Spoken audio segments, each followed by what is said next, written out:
So I wanted to clean the washer today because you should clean it once a month at least, but that doesn't happen. So I bought some of these washing machine cleaners and I wanted to show you guys the process. It's very simple.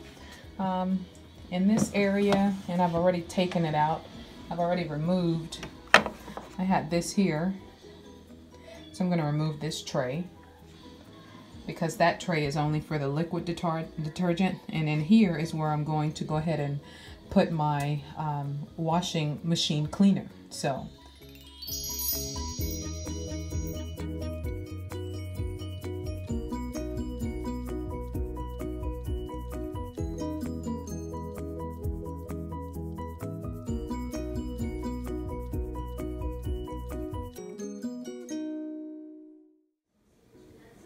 and then from here I'll turn it on, and on the dial it's right here, tub clean, so I'll just turn it down to there, and what that does is it automatically selects all of these settings for me so I don't have to worry about it, and I'll just hit play.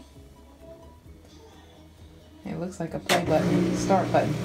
Thanks for watching. I hope this is beneficial to somebody. If not, leave some comments in the description box below and I'll see what I can do to help you out.